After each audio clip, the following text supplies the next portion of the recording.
Assalamualaikum warahmatullahi wabarakatuh. Nah, pada video kali ini saya akan mempresentasikan tugas dari Ibu Evi Segarawati Ampri, SPD, MPD untuk memenuhi tugas mata kuliah pengembangan kurikulum dan bahan ajar. Nah, judul pada materi kali ini yaitu prinsip kurikulum dalam pembelajaran dan komponen tujuan dalam kurikulum pendidikan dan produk pengembangan kurikulum sekolah dasar.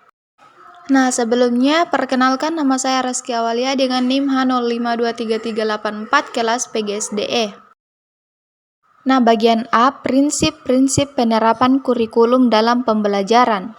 Penerapan kurikulum dalam pembelajaran harus dilakukan dengan memperhatikan beberapa prinsip penting agar tujuan pembelajaran dapat tercapai secara efektif. Berikut adalah beberapa prinsip utama dalam penerapan kurikulum. Yang pertama, relevansi. Sesuai dengan kebutuhan, kurikulum harus relevan dengan kebutuhan peserta didik, perkembangan zaman, dan tuntutan dunia kerja. Berorientasi pada tujuan, setiap materi dan kegiatan pembelajaran harus diarahkan untuk mencapai tujuan pembelajaran yang telah ditetapkan. Kemudian yang kedua, fleksibel. Dapat disesuaikan. Kurikulum harus bersifat fleksibel sehingga dapat disesuaikan dengan kondisi dan karakteristik peserta didik yang beragam. Kemudian berkesinambungan. Terintegrasi. Materi pembelajaran harus saling terkait dan terintegrasi satu sama lain. Yang keempat, berpusat pada peserta didik.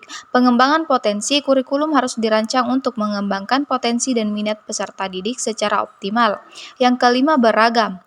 Metode pembelajaran atau penggunaan berbagai metode pembelajaran dapat membuat proses belajar lebih menarik dan efektif. Yang keenam, berkualitas. Materi yang valid. Materi pembelajaran harus akurat, relevan, dan up to date. Nah, kemudian yang ketujuh, berkeadilan. Kesempatan yang sama. Semua peserta didik harus memiliki kesempatan yang sama untuk belajar dan berkembang. Yang kedelapan, mengukur pencapaian, evaluasi yang berkelanjutan. Pencapaian pembelajaran harus dievaluasi secara berkala dan untuk mengetahui sejauh mana tujuan pembelajaran tercapai. Selanjutnya bagian B, taksonomi tujuan pembelajaran. Taksonomi tujuan pembelajaran adalah kerangka kerja yang digunakan untuk mengklasifikasi tujuan pembelajaran ke dalam tingkatan yang semakin kompleks. Dengan menggunakan taksonomi, pendidik dapat merancang kegiatan pembelajaran yang sesuai dengan tingkat berpikir yang diharapkan dari peserta didik. Tujuan penggunaan taksonomi yaitu yang pertama, membantu merumuskan tujuan pembelajaran yang jelas dan terukur. Yang kedua, memilih strategi pembelajaran yang tepat. Kemudian yang ketiga, mengembangkan instrumen penilaian yang sesuai. Yang keempat, memastikan bahwa peserta didik mencapai semua aspek kompetensi yang diharapkan. Selanjutnya bagian C, produk pengembangan kurikulum sekolah dasar. Produk pengembangan kurikulum sekolah dasar adalah hasil akhir dari suatu proses panjang perencanaan, dan pengembangan kurikulum. Berikut adalah beberapa produk utama yang dihasilkan dari pengembangan kurikulum sekolah dasar. Yang pertama, dokumen kurikulum.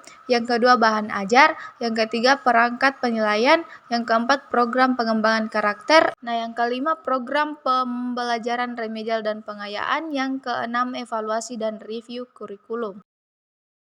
Nah, kesimpulannya yaitu komponen adalah bagian yang integral dan fungsional yang tidak terpisahkan dari suatu sistem kurikulum karena komponen itu sendiri mempunyai peranan dalam pembentukan sistem kurikulum.